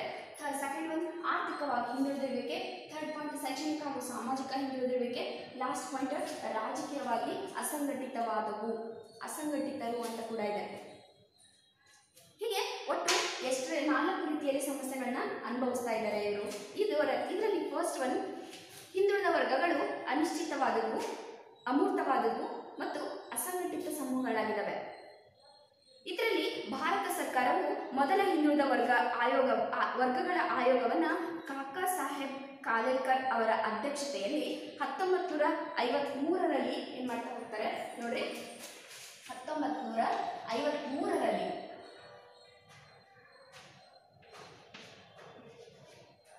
ಕಾಕಾ ಸಾಹೇಬ್ ಕಾಲೇಲ್ಕರ್ ನೋಡ್ರಿ, ನಿಮಗೇನು 1 ಮಾರ್ಕ್ಸಿಗೆ ಬರುತ್ತೆ. 1 ಮಾರ್ಕ್ಸಿಗೆ ಬರ್ತಕ್ಕಂಥ ಕ್ವಶನ್ನು ಹಿಂದುಳಿದ ವರ್ಗಗಳ ಮೊದಲ ಆಯೋಗ ಯಾವುದು ಅಂತ ಕೇಳ್ತಾರೆ. ಅದು ಮತ್ತೆ ಎಷ್ಟರಲ್ಲಿ ಸ್ಥಾಪನೆ ಆಯಿತು ಅಂತಂದರೆ ಬರೀಬೇಕು 1953 ಕಾಕಾ ಸಾಹೇಬ್ ಕಾಲೇಲ್ಕರ್. ಹೌದಾ? ಇದು ಭಾರತದಲ್ಲೇ ಮೊದಲ ಹಿಂದುಳಿದ ವರ್ಗಗಳ ಆಯೋಗ ಅಂತ ಇದನ್ನ ಗುರುತಿಸಬಹುದು. ಯಾವುದು? ಕಾಕಾ ಸಾಹೇಬ್ ಕಾಲೇಲ್ಕರ್ ಅವರ ಅಧ್ಯಕ್ಷತೆಯಲ್ಲಿ 1953ರಲ್ಲಿ ಒಂದು ಆಯೋಗವನ್ನು ರಚಿಸಲಾಗುತ್ತೆ. ಈ ಆಯೋಗದ ವರದಿಯಲ್ಲಿ 2399 ಹಿಂದುಳಿದ ವರ್ಗಗಳು ಅಂತ ಗುರುತಿಸಿಕೊಳ್ತವೆ. ಜಾತಿಗಳನ್ನ ಹಿಂದುಳಿದ ವರ್ಗಗಳು ಅಂತ ಹೇಳ್ತಾ ಹೋಗ್ತವೆ. ನೋಡ್ರಿ, ಆ ಆಯೋಗದ ವರದಿಯಲ್ಲಿ ತಿಳಿಸ್ತಾ ಹೋಗ್ತಾರೆ 2399 ಜಾತಿಗಳು ಹಿಂದುಳಿದ ವರ್ಗಗಳಾಗಿದ್ದಾವೆ ಅಂತ ಹೇಳ್ತಾ ಇದ್ದಾರೆ. ಈ ಜಾತಿಗಳ ಅಂದರೆ ಹಿಂದುಳಿದ ಜಾತಿಗಳೆಂದು ಪಟ್ಟಿ ಮಾಡಲಾಗಿತ್ತು. ಆದರೆ ಈಗಿನ ಸರ್ಕಾರವು ಈ ಪಟ್ಟಿಯನ್ನು ತಿರಸ್ಕರಿಸಿ ಯಾವುದು ಮುಂದೆ 1979ರಲ್ಲಿ ರಚಿಸಲಾಗಿರ್ತಕ್ಕಂಥ ಮಂಡಲ್ ಆಯೋಗ, 2ನೇ ಹಿಂದುಳಿದ ವರ್ಗಗಳ ಆಯೋಗದಲ್ಲಿ ಅಂದರೆ ಹಿಂದುಳಿದ ವರ್ಗಗಳ ಆಯೋಗವನ್ನು ರಚನೆ ಮಾಡ್ತಾರೆ. ಅದರಲ್ಲಿ ಒಟ್ಟು 3743 ಜಾತಿಗಳು ಅಥವಾ ಸಮುದಾಯಗಳನ್ನು ಹಿಂದುಳಿದ ವರ್ಗಗಳು ಅಂತ ಪರಿಗಣನೆಗೆ ತೆಗೆದುಕೊಳ್ತಾರೆ. ನೋಡ್ರಿ, ಕಾಕಾ ಸಾಹೇಬ್ ಕಾಲೇಲ್ಕರ್ ಅವರು ಆಯೋಗವನ್ನು ರಚನೆ ಮಾಡ್ತಾರೆ. ಅವರ ಅಧ್ಯಕ್ಷತೆಯಲ್ಲಿ ಆ ಆಯೋಗ ನೀಡಿರ್ತಕ್ಕಂಥ ವರದಿಯಲ್ಲಿ ಒಟ್ಟು 2399 ಜಾತಿಗಳನ್ನ ಹಿಂದುಳಿದ ವರ್ಗಗಳು ಅಂತ ಹೇಳಿದ್ರೆ, ಬಟ್ ಅದನ್ನ ಪಟ್ಟಿ ಮಾಡಿದ್ರೆ, ಬಟ್ ಈಗಿನ ಸರ್ಕಾರ ಏನ್ ಮಾಡ್ತಾ ಹೋಗ್ತಾ ಇದೆ 1979ರಲ್ಲಿ ಒಂದು ಆಯೋಗವನ್ನು ರಚನೆ ಮಾಡುತ್ತೆ. ಆ ಆಯೋಗದ ಹೆಸರು ಮಂಡಲ್ ಆಯೋಗ. ಆ ಆಯೋಗದ ವರದಿಯಲ್ಲಿ ಸೂಚಿಸಿರ್ತಕ್ಕಂಥ ಎಷ್ಟು 3743 ಜಾತಿಗಳು ಹಿಂದುಳಿದ ವರ್ಗದವರು ಅಂತ ತಿಳಿಸ್ತಾ ಹೋಗ್ತಾ ಇದ್ದಾರೆ. ಒಟ್ಟು ಇಷ್ಟು ಜಾತಿಗಳು ಏನಾಗಿದ್ದಾವೆ? ಹಿಂದುಳಿದ ವರ್ಗಗಳಾಗಿದ್ದಾವೆ ಅಂತ ಕೂಡ ಪಟ್ಟಿ ಮಾಡ್ತಾರೆ. ಹೀಗೆ ಬಹಳಷ್ಟು ಹಿಂದುಳಿದ ವರ್ಗಗಳು ಪರಸ್ಪರ ಅಪರಿಚಿತವಾಗಿದ್ದಾವೆ. ತಮ್ಮ ಸಮಸ್ಯೆಗಳ ಬಗ್ಗೆ ತಮಗೆ ಅರಿವಿಲ್ಲ ಅಂದರೆ ಅವ್ರಿಗೆ ನಾವು ಎಂಥ ಸಮಸ್ಯೆಗಳನ್ನ ಅನುಭವಿಸ್ತಾ ಇದ್ದೀವಿ, ನಾವು ಯಾವ ರೀತಿಯಾಗಿರ್ತಕ್ಕಂಥ ಸಮಸ್ಯೆಗಳಿಂದ ಬಳಲ್ತಾ ಇದ್ದೀವಿ ಅಂತ ಅವರಿಗೆ ತಿಳಿತಾ ಇಲ್ಲ. ಆ ರೀತಿಯಾಗಿ ಅಷ್ಟು ಹಿಂದುಳಿದಿರುವಿಕೆಯನ್ನು ಕಾಣಬಹುದು ಅಥವಾ ಹಿಂದುಳಿದಿರ್ತಕ್ಕಂಥ ವರ್ಗಗಳಂತ ಅವುಗಳನ್ನ ಗುರುತಿಸ್ತಾ ಹೋಗ್ತಾ ಇದ್ದಾರೆ. ಈ ರೀತಿಯಾಗಿ ಇದಕ್ಕೆ ಹಿಂದುಳಿದಿರುವಿಕೆಗೆ ಸಂಬಂಧಿಸಿದಂತೆ ಆಂತರಿಕ ಸಂಘರ್ಷಗಳು ಕೂಡ ಆಗ್ತಾ ಇದ್ದಾವೆ. ನೋಡ್ರಿ, ಎಷ್ಟು ವರ್ಗಗಳು ಏನಾಗ್ತಾ ಇದಾವಪ್ಪ ಅಂದರೆ ಹಿಂದುಳಿದ ವರ್ಗಗಳು ಅಂತ ಅವರಲ್ಲಿ ಯಾರು ಗುರುತಿಸ್ತಾ ಇದೀವೋ ಆ ಜಾತಿಗಳೇ ಅಪರಿಚಿತವಾಗಿದ್ದಾವೆ, ಒಬ್ರಿಗೊಬ್ರು ಪರಿಚಿತವಾಗಿಲ್ಲ. ಮತ್ತು ಅವುಗಳು ಯಾವ ಸಮಸ್ಯೆಗಳನ್ನ ನಾವು ಅನುಭವಿಸ್ತಾ ಇದ್ದೀವಿ ಅನ್ನೋ ಅರಿವು ಕೂಡ ಅವರಿಗಿಲ್ಲ. ಅಷ್ಟೇ ಅಲ್ಲದೆ ಈ ಹಿಂದುಳಿದಿರುವಿಕೆಗೆ ಸಂಬಂಧಿಸಿದಂತೆ ಯಾವುದು ಆಂತರಿಕ ಸಂಘರ್ಷಗಳು ಕೂಡ ನಡೀತಾ ಇದ್ದಾವೆ. ಹೀಗೆ ಹಿಂದುಳಿದ ವರ್ಗಗಳಿಗೆ ಅಖಿಲ ಭಾರತ ಮಟ್ಟದ ಏಕೈಕ ಸಂಘಟನೆ ಇಲ್ಲ. ಭಾರತದಾದ್ಯಂತ ನೆಲೆಸಿರುವ ಈ ಸಮೂಹಗಳಲ್ಲಿ ಸಾಕಷ್ಟು ವೈವಿಧ್ಯತೆಗಳಿದ್ದು ಅವರನ್ನು ಒಂದುಗೂಡಿಸುವುದು ಕಷ್ಟ ಸಾಧ್ಯವಾಗಿದೆ. ಅಂದರೆ ಇಷ್ಟು 3743 ಜಾತಿಗಳನ್ನು ಅಪರಿಚಿತ ಜಾತಿಗಳು ಆದರೆ ಒಬ್ರಿಗೊಬ್ರು ಪರಿಚಿತ ಇಲ್ಲದೆ ಇರತಕ್ಕಂಥ ಅಪರಿಚಿತರಾಗಿದ್ದಾರೆ. ಮತ್ತು ಇಷ್ಟು ಹಿಂದುಳಿದಿರುವಿಕೆಗೆ ಹಲವಾರು ರೀತಿಯ ಆಂತರಿಕ ಘರ್ಷಣೆಗಳು ಕೂಡ ಉಂಟಾಗ್ತಾ ಇದ್ದಾವೆ. ಈ ಘರ್ಷಣೆಗಳು ಅಖಿಲ ಭಾರತ ಮಟ್ಟದಲ್ಲಿ ಅವು ಒಂದು ಕೂಡ ಅವರಿಗೆ ಆಗಿರ್ತಕ್ಕಂಥ ಒಂದು ಸಂಘಟನೆ ಇಲ್ಲ. ಮತ್ತು ಅವರು ಭಾರತದಾದ್ಯಂತ ಎಲ್ಲ ಮೂಲೆಯಲ್ಲೂ ನೆಲೆಸಿದರೆ ಅವರನ್ನು ಒಟ್ಟಿಗೂಡಿಸೋದಕ್ಕೆ ಸಾಧ್ಯವಾಗ್ತಾ ಇಲ್ಲ. ಅದಕ್ಕೆ ಏನಾಗ್ತಾ ಇದೆ, ಹಿಂದುಳಿದ ವರ್ಗದವರು ಅಂದರೆ ನಿಶ್ಚಿತವಾಗಿರ್ತಕ್ಕಂಥ ಒಂದು ವ್ಯವಸ್ಥೆ ಇಲ್ಲ ಮತ್ತು ಅಮೃತ ಸ್ವರೂಪದವರಾಗಿದ್ದಾರೆ. ಹಾಗೆ ಅಸಂಘಟಿತರು ಕೂಡ ಆಗಿದ್ದಾರೆ. ಅವ್ರಿಗೆ ಆಗಿರ್ತಕ್ಕಂಥ ಸಂಘಟನೆಗಳಿಲ್ಲ. ಹೌದಾ? ಈ ರೀತಿಯಾಗಿರ್ತಕ್ಕಂಥ ವ್ಯವಸ್ಥೆಗಳನ್ನ ನಾವು ಹಿಂದುಳಿದ ವರ್ಗದಲ್ಲಿ ಕಾಣಬಹುದು ಅಂತ ಹೇಳ್ತಾರೆ. ನೆಕ್ಸ್ಟ್, ಆರ್ಥಿಕವಾಗಿ ಹಿಂದುಳಿದಿರುವಿಕೆ. ಇತರೆ ಹಿಂದುಳಿದ ವರ್ಗಗಳ ಬಹುಸಂಖ್ಯಾತರು ಆರ್ಥಿಕವಾಗಿ ಹಿಂದುಳಿದಿದ್ದಾರೆ. ನೋಡ್ರಿ, ಕೇವಲ ಇವರು ಸಂಘಟಿತರಾಗಿಲ್ಲ ಮತ್ತು ಯಾವುದು ಅನಿಶ್ಚಿತರಾಗಿದ್ದಾರೆ, ಅಮೃತ ಅಷ್ಟೇ ಅಲ್ಲ, ಆರ್ಥಿಕವಾಗಿ ಕೂಡ ಹಿಂದುಳಿದಿದ್ದಾರೆ. ಹೀಗೆ ಹಲವಾರು ಬಹುಸಂಖ್ಯಾತರು ಏನಾಗಿದ್ದಾರೆ, ಆರ್ಥಿಕವಾಗಿ ಹಿಂದುಳಿದವರಾಗಿದ್ದಾರೆ. ಯಾವುದು ಬಡವರು, ನಿರುದ್ಯೋಗಿಗಳು ಮತ್ತು ಅಲ್ಪ ಉದ್ಯೋಗಿಗಳ ಸಂಖ್ಯೆ ಈ ವರ್ಗದಲ್ಲಿ ಗಣನೀಯ ಪ್ರಮಾಣದಲ್ಲಿದೆ.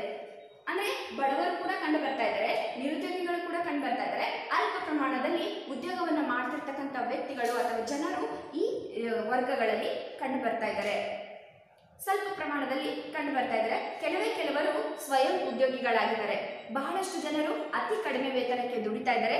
ಸಾಕಷ್ಟು ಸಂಖ್ಯೆಯ ಜನರು ಶೋಷಣೆಗೆ ಒಳಗಾಗಿದ್ದಾರೆ. ನೋಡಿ, ಈ ಹಿಂದುಳಿದ ವರ್ಗಗಳ ಇಡೀ ಭಾರತ ದೇಶಾದ್ಯಂತ ನಾವು ನೋಡೋದಾಯ್ತಪ್ಪ ಅಂತಂದ್ರೆ ಕೆಲವು ಜನರು ಏನ್ ಮಾಡ್ತಾ ಇದ್ದಾರೆ, ಸ್ವ ಉದ್ಯೋಗಗಳನ್ನ ಮಾಡ್ತಾ ಇದ್ದಾರೆ. ಅಷ್ಟೇ ಅಲ್ಲದೆ ಬಹಳಷ್ಟು ಜನರು ಅತಿ ಕಡಿಮೆ ಸಂಬಳಕ್ಕೆ ಎಲ್ಲೋ ದುಡಿತಾ ಇದ್ದಾರೆ. ಒಟ್ಟು ದುಡಿಬೇಕು ಅನ್ನೋ ಒಂದು ವ್ಯವಸ್ಥೆ ಮೇಲೆ ಏನಾಗ್ತಾ ಇದ್ದಾರೆ, ಅತಿ ಕಡಿಮೆ ಸಂಬಳಕ್ಕೆ ದುಡಿತಾ ಇದ್ದಾರೆ ಮತ್ತು ಇನ್ನೂ ಸಾಕಷ್ಟು ಜನರು ಶೋಷಣೆಗೆ ಒಳಗಾಗ್ತಾ ಇದ್ದಾರೆ ಅಂತ ಕೂಡ ಹೇಳ್ತಾ ಇದ್ದಾರೆ. ಹೀಗೆ ನೆಕ್ಸ್ಟ್, ಶೈಕ್ಷಣಿಕ ಮತ್ತು ಸಾಮಾಜಿಕ ಹಿಂದುಳಿದಿರುವಿಕೆ. ಈ ವರ್ಗದಲ್ಲಿ ಅನಕ್ಷರಸ್ಥರ ಸಂಖ್ಯೆ ಹೆಚ್ಚಾಗಿದೆ. ಈ ಹಿಂದುಳಿದ ವರ್ಗದವರಲ್ಲಿ ಏನಾಗ್ತಾ ಇದೆ, ಅನಕ್ಷರಸ್ಥರ ಸಂಖ್ಯೆ ಹೆಚ್ಚಾಗಿ ಕಂಡು ಬರ್ತಾ ಇದೆ. ಯಾರು ಕೂಡ ಶಿಕ್ಷಿತರಾಗಿಲ್ಲ ಮತ್ತು ಇತರೆ ಹಿಂದುಳಿದ ವರ್ಗಗಳ ಸಮೂಹಗಳಲ್ಲಿ ಉನ್ನತ ಶಿಕ್ಷಣದ ಮಟ್ಟವು ಅತ್ಯಂತ ಕಡಿಮೆಯಾಗಿದೆ. ಅಂದ್ರೆ ಈ ಹಿಂದುಳಿದಿರ್ತಕ್ಕಂಥ ವರ್ಗಗಳೇನಾಗಿದ್ದಾವೆ, ಶೈಕ್ಷಣಿಕವಾಗಿ ಮತ್ತು ಸಾಮಾಜಿಕವಾಗಿ ತಮ್ಮನ್ನು ತಾವು ಯಾಕಪ್ಪ ಅಂದ್ರೆ ಅಪರಿಚಿತರಾದಾಗ ಯಾರು ಏನೋ ಅನ್ನೋ ಒಂದು ವ್ಯವಸ್ಥೆ ಮೇಲೆ ಏನಾಗ್ತಾ ಹೋಗ್ತಾರೆ, ಅವರನ್ನ ಯಾವುದು ಸಾಮಾಜಿಕವಾಗಿ ಆಗಲಿ ಅಥವಾ ಶೈಕ್ಷಣಿಕ ಅಥವಾ ಅವರ ಆರ್ಥಿಕವಾಗಿ ಹಿಂದುಳಿದಾಗ ಶಿಕ್ಷಣವನ್ನು ಪಡಿತಕ್ಕಂಥ ವ್ಯವಸ್ಥೆ ಇರೋದಿಲ್ಲ. ಈ ರೀತಿಯಿಂದ ಏನಾಗ್ತಾ ಇದೆ, ಅವರು ಅತ್ಯಂತ ಕಡಿಮೆ ಮಟ್ಟದ ಉನ್ನತ ಶಿಕ್ಷಣವನ್ನು ಪಡಿತಾ ಇದ್ದಾರೆ ಮತ್ತು ಇತರೆ ಹಿಂದುಳಿದ ವರ್ಗಗಳು ನೇರವಾಗಿ ಅಸ್ಪೃಶ್ಯತೆಗೆ ಬಲಿಯಾಗಿಲ್ಲವಾದರೂ ಕೂಡ ಮುಂದುವರಿದವರ ಅವರಿಂದ ಸಾಮಾಜಿಕ ಅಂತರವನ್ನು ಕಾಪಾಡಿಕೊಳ್ತಾ ಇದ್ದಾರೆ. ನೋಡ್ರಿ, ಅಸ್ಪೃಶ್ಯದಿಂದ ಏನಾಗಿದ್ದಾರೆ, ಸ್ಪೃಶ್ಯದಿಂದ ಬಲಿಯಾಗಿಲ್ಲ, ಬಟ್ ಅವ್ರ ಮೇಲೆ ಇರ್ತಕ್ಕಂಥ ಇನ್ನೊಂದು ಉನ್ನತ ಜಾತಿಯವರು ಇದ್ದಾರಲ್ಲ, ಆ ಜಾತಿಯವರಿಂದ ಸಾಮಾಜಿಕ ಅಂತರವನ್ನ ಕಾಪಾಡಿಕೊಂಡು ಹೋಗ್ತಕ್ಕಂಥ ಕೆಲಸ ಇಲ್ಲಿ ನಡೀತಾ ಇದೆ. ನೋಡಿ, ಆರ್ಥಿಕವಾಗಿ ಈ ರೀತಿಯಾಗಿ ಹಿಂದುಳಿತಾ ಇದ್ದಾರೆ, ಶೈಕ್ಷಣಿಕವಾಗಿ ಅವರಿಗೆ ಉನ್ನತವಾಗಿರ್ತಕ್ಕಂಥ ಶಿಕ್ಷಣ ಸಿಗ್ತಾ ಇಲ್ಲ. ಅಂದ್ರೆ ಆರ್ಥಿಕವಾಗಿ ಹಿಂದುಳಿದಿರೋದ್ರಿಂದ ಶೈಕ್ಷಣಿಕವಾಗಿ ಏನಾಗ್ತಾ ಹೋಗ್ತಾ ಇದೆ, ಅವರಿಗೆ ಆಗಿರ್ತಕ್ಕಂಥ ಸರ್ಕಾರದಿಂದ ಸಿಗಬೇಕಾಗಿರ್ತಕ್ಕಂಥ ಸೌಲಭ್ಯಗಳು ಸರಿಯಾದ ರೀತಿಯಲ್ಲಿ ಮುಟ್ತಾ ಇಲ್ಲ ಅನ್ನೋದು ಗೊತ್ತಾಗ್ತಾ ಇದೆ. ಮತ್ತು ಸಾಮಾಜಿಕವಾಗಿ ಅವರು ಅಸ್ಪೃಶ್ಯತೆಗೆ ಬಲಿ ಆಗದೇ ಇದ್ರು ಅವರ ಮೇಲೆ ಇರ್ತಕ್ಕಂಥ ಜಾತಿಗಳಿಂದ ಸಾಮಾಜಿಕ ಅಂತರವನ್ನು ಕಾಪಾಡಿಕೊಳ್ತಾ ಇದ್ದಾರೆ. ಈ ರೀತಿಯಾಗಿರ್ತಕ್ಕಂಥ ವ್ಯವಸ್ಥೆಯನ್ನು ನಾವು ಇಲ್ಲಿ ಹಿಂದುಳಿದ ವರ್ಗಗಳಲ್ಲಿ ಕಾಣಬಹುದು ಅಥವಾ ಸಮಸ್ಯೆಗಳನ್ನ ನಾವು ಕಾಣಬಹುದು. ನೆಕ್ಸ್ಟ್, ರಾಜಕೀಯವಾಗಿ ಅಸಂಘಟಿತವಾದದ್ದು. ಇತರೆ ಹಿಂದುಳಿದ ವರ್ಗಗಳು ಒಂದೇ ಜಾತಿಗೆ ಸೇರಿಲ್ಲವಾದ್ದರಿಂದ ಸಾಪೇಕ್ಷವಾಗಿ ಅಸಂಘಟಿತ ಸಮೂಹಗಳಾಗಿದ್ದಾವೆ. ಇವರು ಒಂದೇ ಜಾತಿಗೆ ಸೇರದೇ ಇರ್ತಕ್ಕಂಥ ಸಮೂಹಗಳಾಗಿರೋದ್ರಿಂದ ಏನಾಗ್ತಾ ಇದೆ, ಯಾವುದು ಅಸಂಘಟಿತ ಸಮೂಹಗಳಾಗಿ ಇವರನ್ನ ಗುರುತಿಸಿಕೊಳ್ತಾ ಇದ್ದಾರೆ. ಅಷ್ಟೇ ಅಲ್ಲದೆ ಇಲ್ಲಿ ಈ ವರ್ಗದವರು ರಾಷ್ಟ್ರಾದ್ಯಂತ ನೆಲೆಸಿದರೆ ಯಾವ ಹಿಂದುಳಿದ ಜಾತಿಯು ಒಂದೇ ಪ್ರದೇಶದಲ್ಲಿ ಸಂಖ್ಯಾತ್ಮಕವಾಗಿ ಪ್ರಾಬಲ್ಯವನ್ನು ಹೊಂದಿಲ್ಲ. ಹೀಗಾಗಿ ಅಖಿಲ ಭಾರತ ಮಟ್ಟದಲ್ಲಿ ಅವರು ಪ್ರಭಾವಿ ಒತ್ತಡ ಸಮೂಹವಾಗಿ ಕೆಲಸ ಮಾಡಲು ಸಾಧ್ಯವಾಗ್ತಾ ಇಲ್ಲ. ಅಂದ್ರೆ ಏನಾಗ್ತಾ ಇದೆ ನೋಡ್ರಿ, ಇಲ್ಲಿ ಒಂದು ಜಾತಿಯವರು ಸಂಖ್ಯಾತ್ಮಕವಾಗಿ ಬಲವನ್ನ ಹೊಂದಿಲ್ಲ. ಇವಾಗ ಒಂದು ಹಿಂದುಳಿದ ಜಾತಿ ಅಂತ ಗುರುತಿಸ್ಕೊಳ್ತಾ ಇದೆ ಅಂದ್ರೆ ಆ ಜಾತಿಯವರು ಸಂಖ್ಯಾತ್ಮಕವಾಗಿ ಅಂದ್ರೆ ಜನಸಂಖ್ಯೆಯಲ್ಲಿ ಬಲವನ್ನ ಹೊಂದಿಲ್ಲ. ಅದರಿಂದ ಏನಾಗ್ತಾ ಇದೆ, ಅಖಿಲ ಭಾರತ ಮಟ್ಟದಲ್ಲಿ ಅವರನ್ನ ಗುರುತಿಸಿಕೊಳ್ಳೋದಕ್ಕೆ ಅಥವಾ ಒತ್ತಡ ಸಮೂಹವಾಗಿ ಕೆಲಸ ಮಾಡಲು ಸಾಧ್ಯವಾಗ್ತಾ ಇಲ್ಲ. ಅವ್ರ ಜಾತಿಯನ್ನು ಮುಂದೆ ತರಬೇಕು ಅನ್ನೋ ಒಂದು ವ್ಯವಸ್ಥೆಯಿಂದ, ಒತ್ತಡದಿಂದ ಯಾರು ಕೂಡ ಅಲ್ಲಿ ಕೆಲಸ ಮಾಡುವಂತ ವ್ಯವಸ್ಥೆ ನಡೀತಾ ಇಲ್ಲ. ಈ ರೀತಿಯಾಗಿರ್ತಕ್ಕಂಥ ಸಮಸ್ಯೆಗಳನ್ನ ಹಿಂದುಳಿದ ವರ್ಗಗಳ ಸಮಸ್ಯೆಗಳಾಗಿ ನಾವು ಕಾಣಬಹುದು. ನೋಡ್ರಿ, ಕೇಳ್ತಾರೆ, ಹಿಂದುಳಿದ ವರ್ಗಗಳ ಪ್ರಥಮ ಆಯೋಗ ಭಾರತದ ಪ್ರಥಮ ಹಿಂದುಳಿದ ವರ್ಗಗಳ ಆಯೋಗ ಯಾವುದು ಅಂತಂದ್ರೆ ಕಾಕಾ ಸಾಹೇಬ್ ಕಾಲೇಕರ್ ಆಯೋಗ ಅಂತ ಬರೀಬೇಕು. ಅದು ಎಷ್ಟರಲ್ಲಿ ಸ್ಥಾಪನೆ ಆಯಿತು ಅಂದ್ರೆ 1953ರಲ್ಲಿ ಸ್ಥಾಪನೆ ಆಯಿತು ಅಂತ ಬರಿಬೇಕು. ಓಕೆನಾ? ನಾನು ಇನ್ನು ಯಾವುದು ಈ ಲೆಸನಲ್ಲಿ ಇನ್ನೂ ಉಳಿದಿರ್ತಕ್ಕಂಥ ವಿಷಯ ಇದೆಯಲ್ಲ ಅದನ್ನು ನಾನು ನೆಕ್ಸ್ಟ್ ಕ್ಲಾಸಲ್ಲಿ ಹೇಳ್ತಾ ಹೋಗ್ತೀನಿ. ಇದನ್ನು ಸರಿಯಾದ ರೀತಿಯಲ್ಲಿ ತಿಳ್ಕೊಳ್ರಿ. ಹೌದಾ? ಓಕೆ. ಇನ್ನು ಯಾವುದು ಕೆಲವೊಂದು ಆಯೋಗಗಳು ಬರ್ತವೆ. ಆಮೇಲೆ ಇವರಿಗೆ ಆಗಿರ್ತಕ್ಕಂಥ ಕೆಲವೊಂದು ಮಾನದಂಡಗಳನ್ನ ಜಾರಿಗೆ ತಂದಿದ್ದಾರೆ. ಯಾವ ಮಾನದಂಡಗಳು ಯಾವುವು, ಆ ಮಾನದಂಡಗಳಲ್ಲಿ ಇರ್ತಕ್ಕಂಥ ಕಾರ್ಯಕ್ರಮಗಳು ಯಾವ್ಯಾವು ಅವುಗಳ ಬಗ್ಗೆ ನಾನು ಹೇಳ್ತಾ ಹೋಗ್ತೀನಿ. ಆಮೇಲೆ ಆಯೋಗಗಳ ಬಗ್ಗೆ ಹೇಳ್ತೀನಿ. ಆಮೇಲೆ ಇವ್ರಿಗಾಗಿನೇ ಒಂದು ಅವ್ರಿಗೆ ಸಪ್ರೇಟ್ ಆದ ಒಂದು ಹೆಸರನ್ನ ಇಡ್ತಾರೆ, ಕ್ರಿಮಿ ಲೇಯರ್ ಅಂತ, ಕೆನೆ ಪದರ ಅಂತ ಹೆಸರಿರ್ತಾರೆ. ಅದ್ರ ಬಗ್ಗೆ ಕೂಡ ನಾನು ನೆಕ್ಸ್ಟ್ ಕ್ಲಾಸಲ್ಲಿ ತಿಳಿಸ್ತಾ ಹೋಗ್ತೀನಿ. ಇವಾಗ ನೋಡ್ರಿ, ಆಮೇಲೆ ನೀವು ಟೆಸ್ಟ್ ಕೂಡ ನಾನು 3 ಟೆಸ್ಟ್ ಹಾಕಿದ್ದೀನಿ. ಅದನ್ನು ಕಡಿಮೆ ಜನ ಬರ್ತಿದ್ದೀರಾ. ಹೌದು, ಅದನ್ನು ಸರಿಯಾದ ಬರೀರಿ, ಬರೆದ್ಬಿಟ್ಟು ನಿಮ್ಮ ಹತ್ರನೇ ಇಟ್ಕೊಳ್ರಿ. ನಾನು ಯಾವಾಗ ಕೇಳ್ತೀನೋ ಆವಾಗ ಕಾಲೇಜಿಗೆ ಬಂದು ಸಬ್ಮಿಟ್ ಮಾಡಿ ತೋರಿಸಿ ನಿಮ್ಮ ರೂಲ್ ನಂಬರ್ಗೆ ಟಿಕ್ ಹಾಕ್ಸ್ಕೊಂಡು ಹೋಗ್ರಿ. ಓಕೆನಾ? ಈಗ ಸ್ವಲ್ಪ ಜನ ಬರ್ದಿದ್ದೀರಾ, ಸ್ವಲ್ಪ ಜನ ಬರೆದ್ಬಿಟ್ಟು ಅದನ್ನ ಫೋಟೋ ತೆಗೆದು ವಾಟ್ಸಪ್ಗೆ ಹಾಕಿದ್ದೀರಾ, ಇನ್ನು ಕೆಲವೊಬ್ಬರು ಹಾಕಿಲ್ಲ. ಓಕೆನಾ? ಅದನ್ನು ಚೆನ್ನಾಗಿ ಫಾಲೋ ಅಪ್ ಮಾಡಿರಿ. ಯಾವಾಗ ಯಾವ್ಯಾವ ವಿಷಯಗಳನ್ನ ಹೇಳ್ತಾ ಇದ್ದಾರೆ. ಹೌದಾ? ನೀವು ಇವಾಗ ಓದ್ಕೊಂಡಿರಪ್ಪ ಅಂತಂದರೆ ಮುಂದೆ ನಿಮಗೆ ML ಎಕ್ಸಾಮ್ಗೆ ತುಂಬ ಹೆಲ್ಪ್ ಆಗುತ್ತೆ. ಅದರಲ್ಲೂ ಈ ಸಮಸ್ಯೆಯಿಂದ ಅನುಭವಿಸ್ತಾ ಇದ್ದೀವಿ. ಮೊದಲೇ ಕೋವಿಡ್-19 ಇದರಿಂದ ಬಳಲ್ತಾ ಇದ್ದೀವಿ, ಹೊರಗಡೆ ಕೂಡ ಬರೋದಕ್ಕೆ ಆಗ್ತಾ ಇಲ್ಲ. ಅಂಥದ್ರಲ್ಲಿ ನೀವು ಮನೇಲೇ ಇದ್ಕೊಂಡು ಡೈಲಿ ಅನ್ನೋದು ಫಾಲೋ ಅಪ್ ಮಾಡಿದ್ರಿ ಅಂದರೆ, ಕ್ಲಾಸ್ಗಳನ್ನ ಆನ್ಲೈನ್ ಕ್ಲಾಸ್ಗಳನ್ನ ಸರಿಯಾದ ರೀತಿಯಲ್ಲಿ ಯೂಟ್ಯೂಬಲ್ಲಿ ಚೆಕ್ ಮಾಡಿದ್ರಿ, ಫಾಲೋ ಅಪ್ ಮಾಡಿದ್ರಿ ಅಂತಂದರೆ ನಿಮಗೆ ನಿಮ್ಮ ಸಬ್ಜೆಕ್ಟ್ಗಳು ಯಾವ್ಯಾವ ಇದಾವೆ ಆ ಸಬ್ಜೆಕ್ಟ್ಗಳಿಗೆ ತುಂಬ ಹೆಲ್ಪ್ ಆಗ್ತಾ ಹೋಗುತ್ತೆ. ಹೌದಾ? ಅವರು ಟೆಸ್ಟ್ ನಡೆಸ್ಬೋದು, ಇಲ್ಲ ಬೇರೆ ವಿಷಯಗಳನ್ನ ಏನಾದರೂ ಹೇಳ್ಬೋದು, ಅವ್ರ ವಿಷಯಗಳಿಗೆ ಸಂಬಂಧಪಟ್ಟಿರ್ತಕ್ಕಂಥ ಯಾವುದಾದ್ರೂ ಪಾಯಿಂಟ್ಸ್ಗಳನ್ನ ತಿಳಿಸ್ಕೊಡ್ಬೋದು. ಇಂಪಾರ್ಟೆಂಟ್ ಪಾಯಿಂಟ್ಸ್ಗಳನ್ನ, ಇಂಪಾರ್ಟೆಂಟ್ ಕ್ವಶನ್ಸ್ಗಳನ್ನ, ಇಲ್ಲ ಮಾಡಲ್ ಕ್ವಶನ್ ಪೇಪರ್ಗಳನ್ನ ಅದ್ರ ಬಗ್ಗೆ ಡಿಸ್ಕಸ್ ಮಾಡ್ತಾ ಹೋಗ್ಬೋದು. ಹೌದಾ? ಅದರಂಗೆ ಈ ಡೈಲಿ ನೀವೇನಾದರೂ ಫಾಲೋ ಅಪ್ ಮಾಡಿದ್ರಪ್ಪ ಅಂತಂದರೆ ನಿಮಗೆ ಮುಂದೆ ಸ್ಟಡಿ ಹೆಲ್ಪ್ ಆಗುತ್ತೆ. ಓಕೆನಾ? ಹೀಗೆ ಇಷ್ಟು ಹೇಳಿ ನಾನು ಆನ್ಲೈನ್ ತರಗತಿಯನ್ನು ಮುಗಿಸ್ತೀನಿ. ಧನ್ಯವಾದಗಳು.